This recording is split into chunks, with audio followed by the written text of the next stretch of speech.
Olá pessoal, tudo bem? Sejam mais uma vez muito bem-vindos. Para quem ainda não me conhece, o meu nome é André Oliveira, eu sou advogada e atuo na área civil e criminal.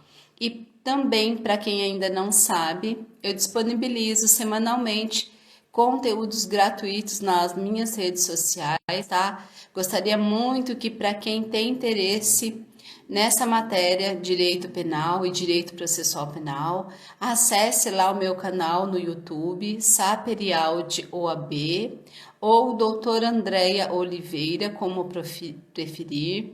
Também estamos no Facebook como Saperialdi OAB e no Instagram também, tá? Saperialdi OAB também tenho iniciado um canal no Telegram que se chama Pergunte à Doutora, tá?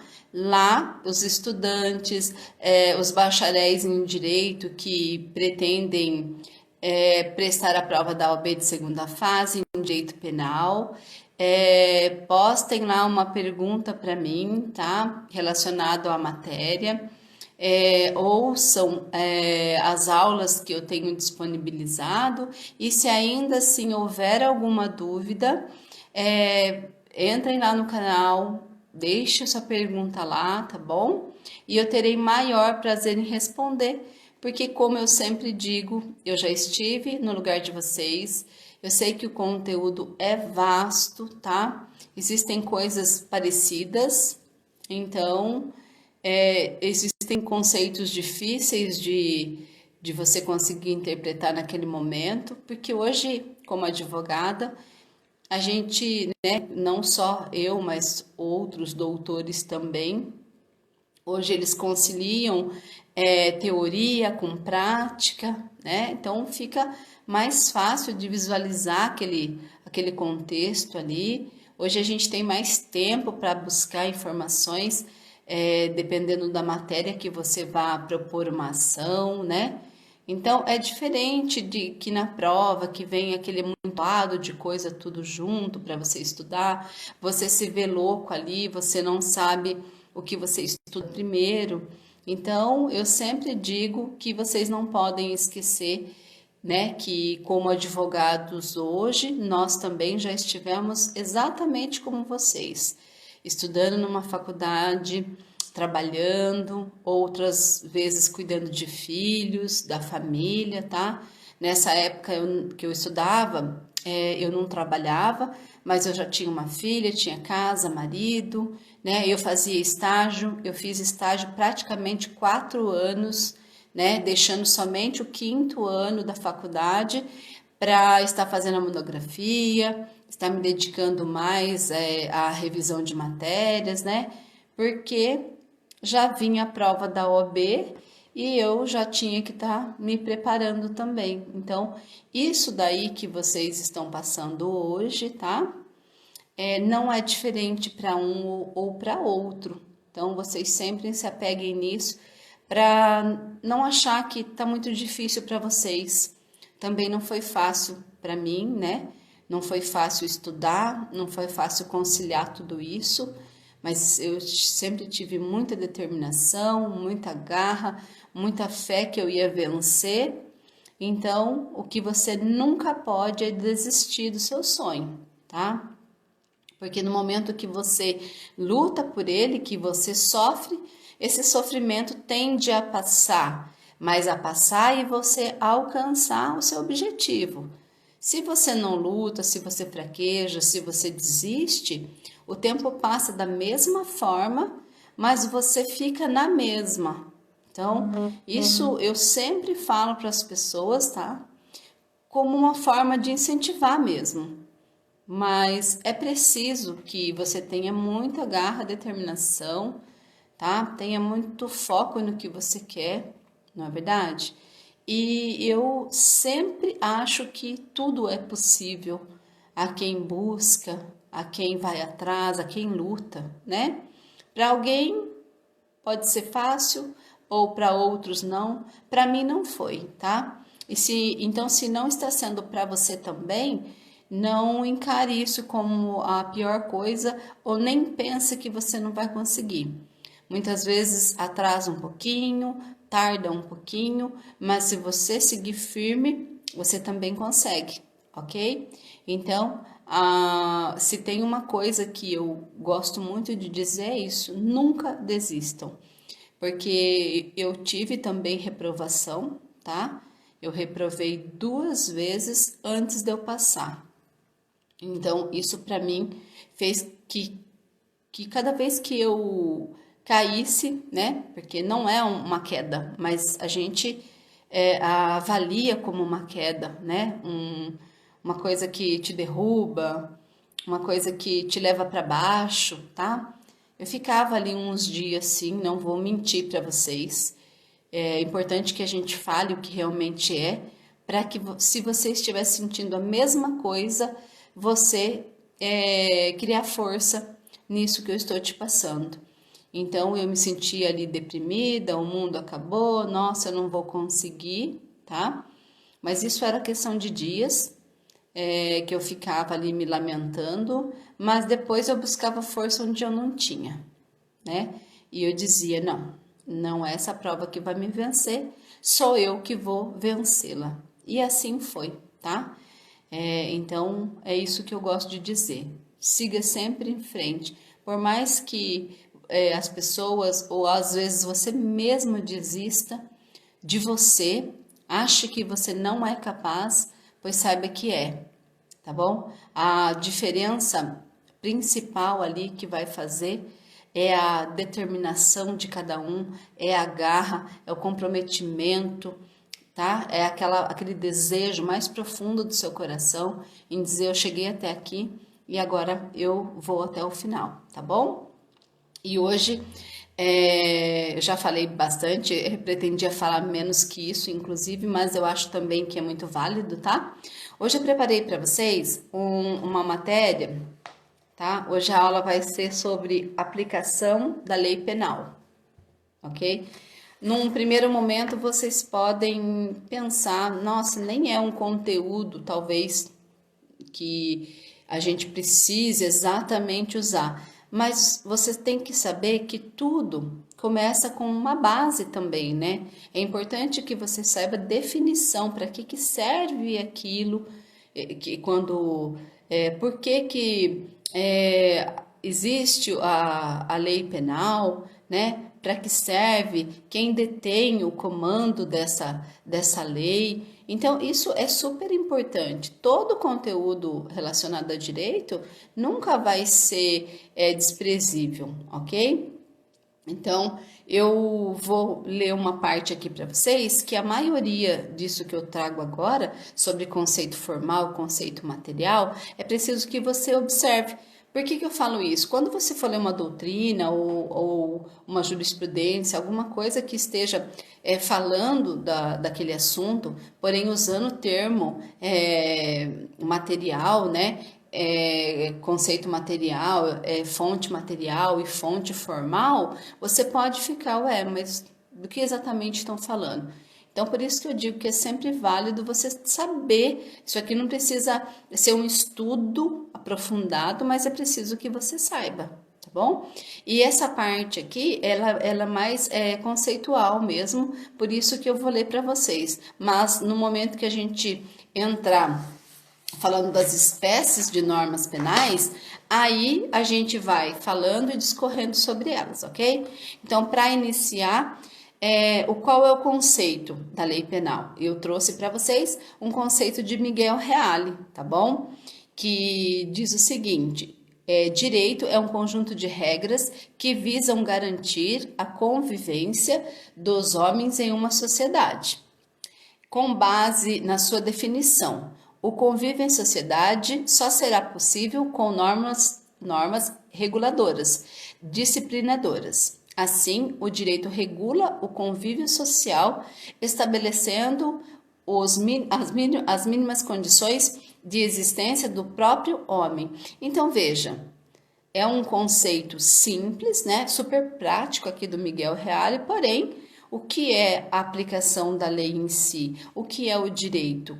como não falar, né, das fontes formais e materiais quando elas estão atreladas ao crime em si, tá? E conforme eu vou lendo, vocês vão percebendo a importância desses dois conceitos, ok? Qual a missão, tá? Qual a missão do direito? O direito penal tem por objetivo proteger o bem jurídico mais importante para a própria sobrevivência da sociedade. E qual é esse? A vida, claro. Tá? O direito penal, ele preza diretamente pela vida da pessoa, pois isso é o valor primário para a gente, como ser humano em si, né? Então, ó, neste contexto, utiliza-se da cominação, aplicação e execução de sanção com o intuito de coibir a prática de conduta que estejam em desacordo com as determinações legais. Então, veja, o direito é extremamente importante para um convívio de uma sociedade, porque se não tem regras, se não tem limitações, como seria?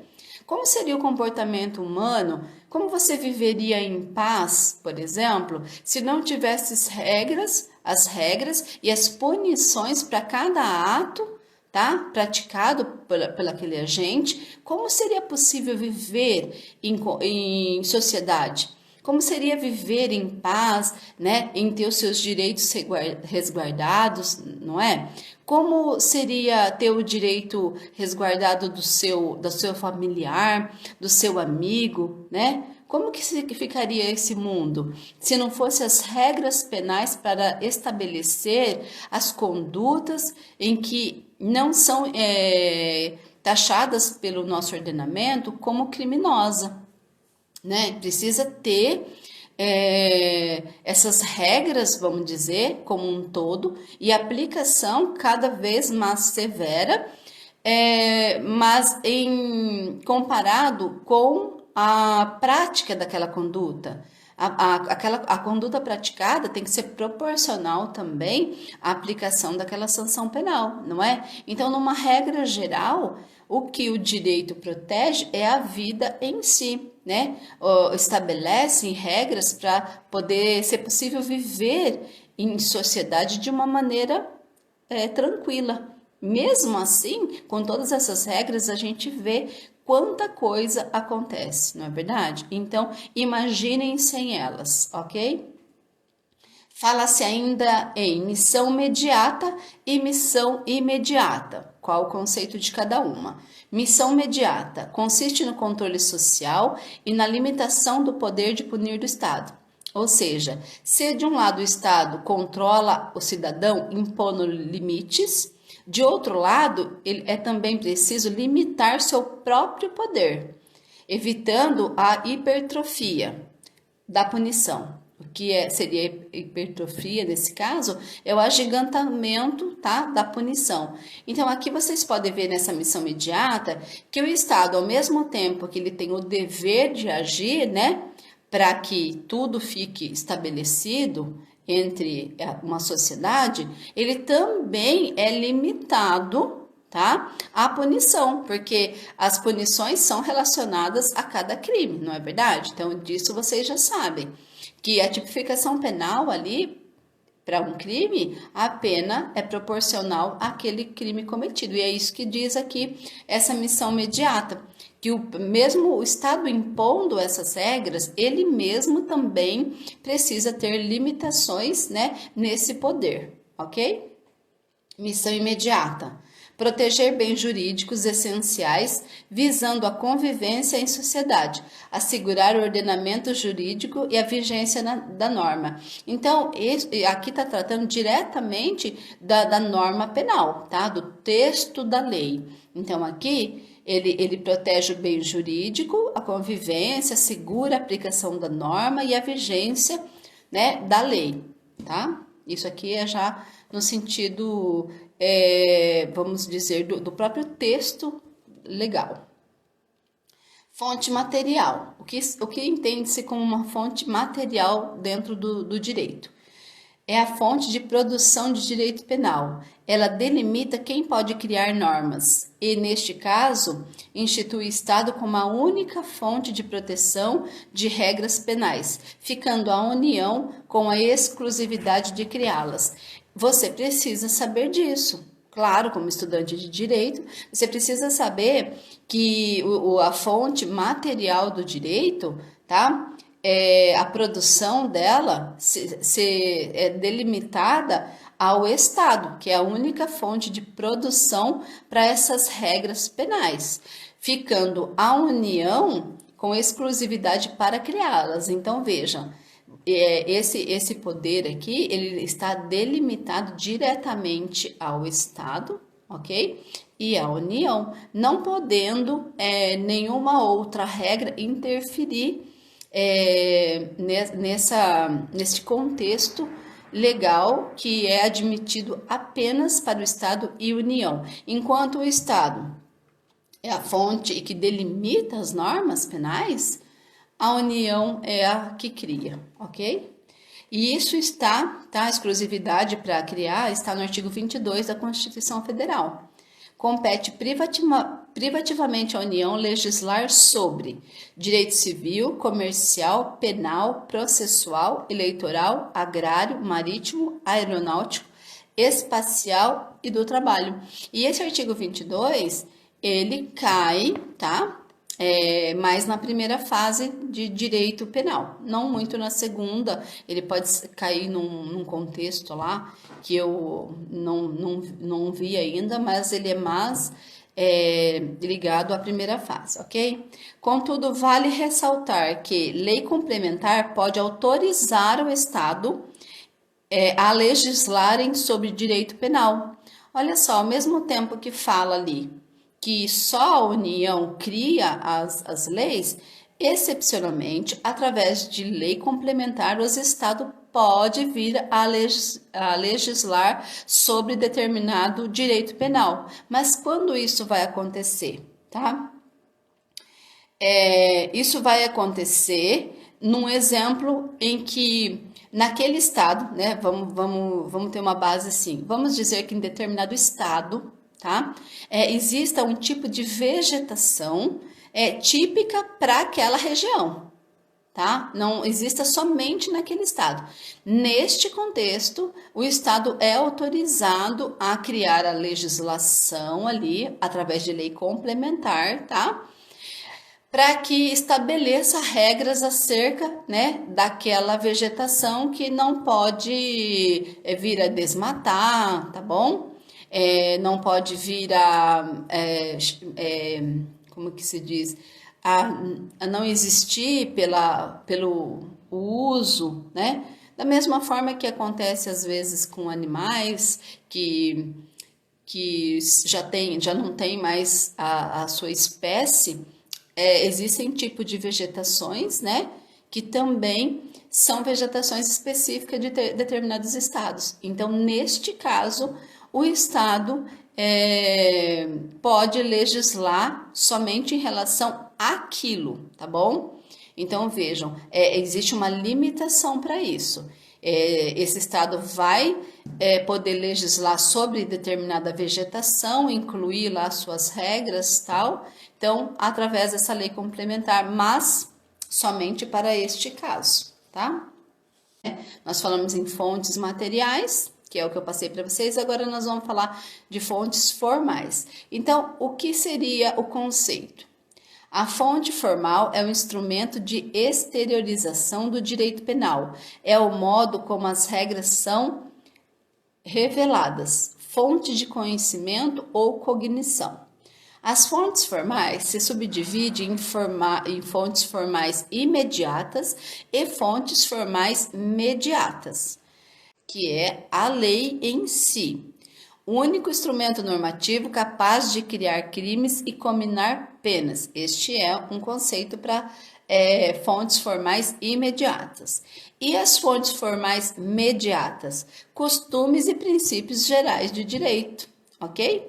Aqui nesses costumes e princípios, nós incluímos também doutrina, jurisprudência, tá? Outras formas também de poder verificar conceitos sobre determinadas ações, determinados crimes, né? Aqui você vê julgamentos não de uma forma diferente, não é isso. Vê conceitos diferentes de julgamento, tá? Aplicação da lei por analogia, né? Significa aplicar no caso, quando não regulamentado, a legislação semelhante. Vamos dizer que, num caso concreto, não seja possível verificar dentro da tipificação penal aonde se enquadra aquele ato. Então, por analogia, o juiz pode aplicar, né, de um outro caso. Quando a gente fala na analogia, é isso, é um outro caso parecido ou semelhante que venha a poder ser aplicado naquele caso concreto. Porque, olha, numa situação, né, num contexto fático, isso daí faz toda a diferença, porque existem tantas formas, né, de se dar uma situação ali, que muitas vezes, mesmo com toda a sabedoria de um juiz, não é possível ter aquela tipificação para aquele crime exatamente como ele se sucedeu. Então, neste caso, é que se usa a analogia, um caso, né, semelhante, um caso parecido àquela situação, e aplica, tá, por analogia aquele artigo, tá bom? Aqueles mesmos fundamentos legais que o juiz usou para aquela outra ação é utilizado ali naquele momento também. É isso que quer dizer essa lei por analogia, ok? E agora a gente vai falar sobre as espécies de normas penais, tá bom? Então, veja, nós temos as incriminadoras. A lei traz as incriminadoras e as não incriminadoras, ok? As incriminadoras são aquelas estabelecidas no tipo penal ou leis especiais que descrevem o crime, ok? Incriminadoras, tá ali, a tipificação penal daquele artigo. Possuem preceitos primários e secundários. O que seria isso? Vamos lá. Preceitos primários descrevem o crime. Exemplo, subtrair para si ou para outra em coisa alheia móvel. Então, um preceito primário é exatamente o título ali, né? A titularização daquele crime. Artigo 155, né? De furto, subtrair para si ou para outra em coisa alheia móvel. Então, isso aqui é o preceito primário, a descrição do fato típico, tá? Agora, preceito secundário, muito simples, comina a pena, ok? O exemplo disso vem logo abaixo da tipificação penal. Pena no caso do furto que eu dei exemplo, pena, reclusão de 1 a 4 anos e multa. Então, esse é o preceito secundário. Até aí, ok, né? E as não incriminadoras? São aquelas que descrevem o tipo penal, podendo ser. Então, a primeira incriminadora são aquelas estabelecidas no tipo penal, leis extravagantes que descrevem o crime, tá? Agora, as não incriminadoras são aquelas que não descrevem o tipo penal, podendo ser. Uma descreve, outra não descreve. Podendo ser permissivas justificantes, dentro da não incriminadoras, explicativas, complementares. Porém, vamos falar sobre elas agora. O que seria as normas não incriminadoras, permissivas, justificantes? Artigo 23 do Código Penal, excludente de licitude e de antijuridicidade. E as exculpantes do artigo 26 do Código Penal, que são as excludentes de culpabilidade, tá? Um exemplo disso é o caso de legítima defesa, que está no artigo 25 do Código Penal, e trata-se das permissivas justificantes. Por quê? Justificantes, exatamente do que diz a palavra, porque justificam uma ação, tá? Justificam a ação de uma pessoa que agiu em legítima defesa. E todos nós sabemos nessa altura o que é uma legítima defesa. Existem vários tipos, mas a gente não vai entrar nisso agora. Nós estamos falando num conceito, tá? Primário ali da legítima defesa, que é o que a gente já sabe. As espécies não é objeto dessa aula agora. E da mesma forma, os doentes mentais, completo retardado, tá? Que não conseguem conhecer o caráter ilícito, tá? Que está no artigo 26, como os excludentes de culpabilidade. Então, veja, em uma outra aula eu disse para vocês que o fato pode ser típico, antijurídico, porém não culpável, que é o caso desse artigo 26 aqui, que exclui a culpabilidade, ok? Olha só, continuando, nós temos as explicativas, simples assim. A justificativa é o que eu já disse, justificam o ato em agir de legítima defesa. Agora aqui, explicativas. O legislador apenas explica o conceito da lei. E eu coloquei um exemplo aqui para vocês dessas explicativas. Exemplo, artigo 327 do Código Penal. Olha só como o legislador explica. Considera-se funcionário público quem exerce cargo ou função pública, ainda que sem remuneração. Então, essa aqui, tá? Esse artigo entra no conceito de explicativa, porque ele está explicando para você quem é a figura do funcionário público, tá bom? Ele está qualificando aqui esse funcionário público. Ok? Porque em inúmeras situações depois você vai precisar usar isso. Neste momento, pode ser que não faça muito sentido para você, mas no momento de caracterizar, tá? Para você mover uma ação, se esse é ou não um funcionário público, aí isso você vai ver lá na frente, como vai fazer diferença, tá bom? Complementares, vamos lá.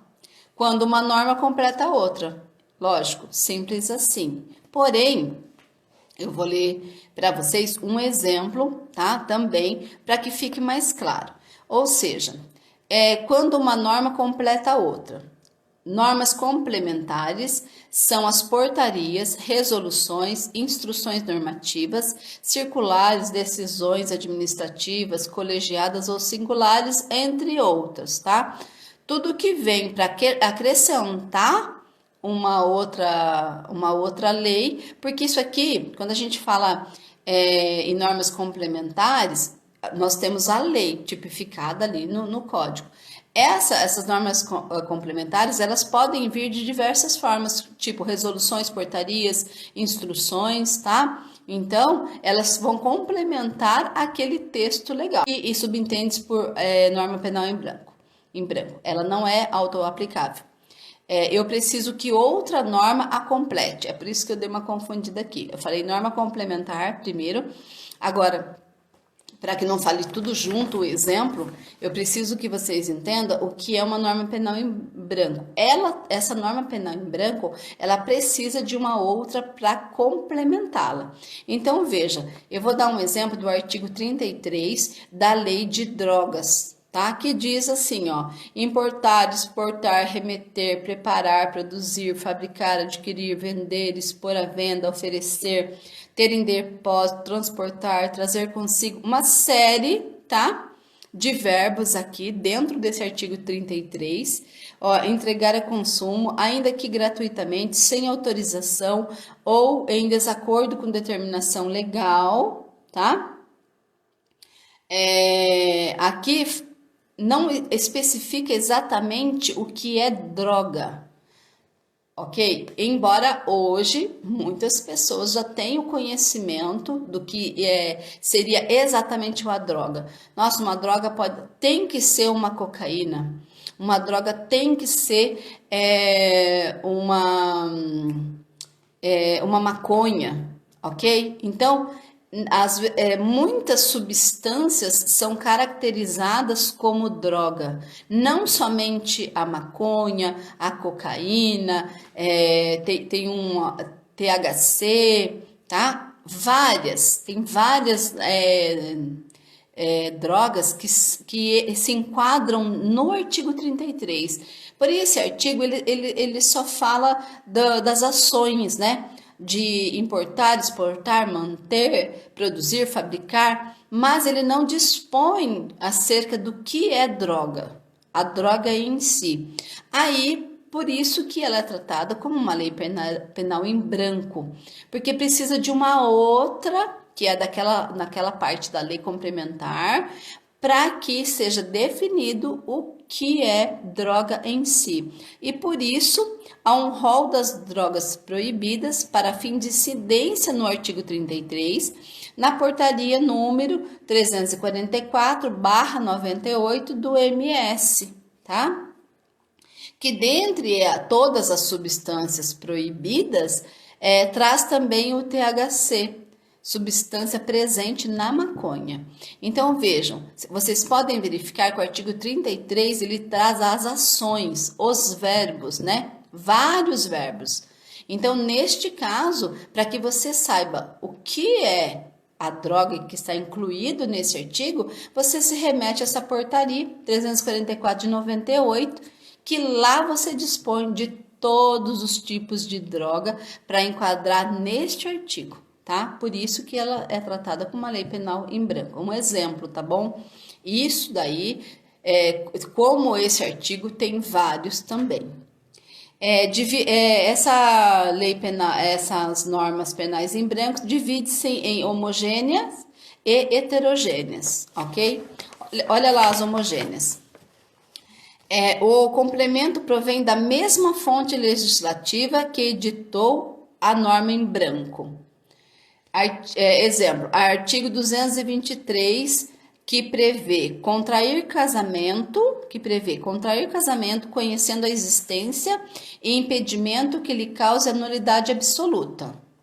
Contrair casamento conhecendo a existência de impedimento que lhe cause a nulidade do casamento. É isso que diz esse artigo 237, tá? Mas, quais seriam esses impedimentos? Aqui não está falando dos impedimentos, só está falando isso, contrair casamento, conhecendo a existência de impedimento que lhe cause a nulidade absoluta. No entanto, o Código Penal não diz qual esses impedimentos. Então, nós temos que nos remeter ao artigo 1521 do Código Civil para saber, tá? Quais são esses impedimentos, ok? E como o Código Penal e o Código Civil são oriundos da mesma fonte legislativa, lei em sentido estrito, tá? Que é editada pelo Congresso Nacional, elas podem uma completar a outra, tá? Então, e neste caso aqui, a doutrina chama de lei penal em branco homogêneas, tá? Porque uma completa a outra e não elas são oriundas da mesma fonte legislativa, beleza? Já as heterogêneas, o complemento provém de norma diversa do que a editou, tá? Então, aqui, um exemplo ainda o artigo 33. O artigo 33 é uma lei oriunda do Congresso Nacional, porque é uma lei penal, da mesma forma que esse artigo 237 que eu acabei de falar para vocês. Porém, né, a portaria que estabelece o que é a droga em si, quais as substâncias ali que entende como droga para fins do artigo 33 da Lei de Drogas, ela é proveniente do Poder Executivo. Essa portaria de número 344 de 98 do MS, que eu acabei de dar o exemplo lá para vocês na norma penal em branco, ela não é oriunda do Congresso Nacional, mas sim do Poder Executivo. Então, por isso, ela é heterogênea, ok? Olha só, pessoal, por hoje é só. Eu não gosto de ficar juntando muitos assuntos, porque eu acho difícil demais, inclusive, para vocês ficar misturando, tá? Então eu gosto sempre de trazer conceitos práticos e aula curta, tá? Não muito extensa também, porque fica cansativa e desgastante.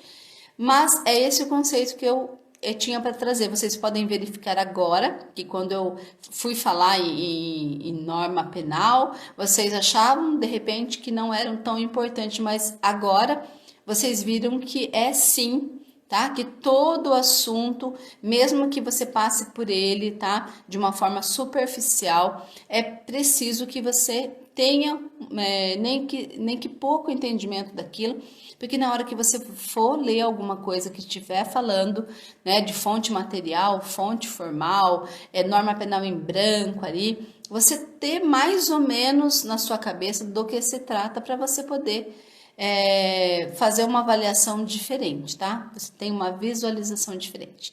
Eu espero que vocês tenham gostado. Hoje nós estamos na 11ª aula que eu trago para vocês aqui. Amanhã tem mais, tá bom? E eu espero que vocês estejam aí novamente para aprender um pouquinho mais sobre direito penal e processo penal, ok? Então, até amanhã. Uma boa noite para vocês. Até mais.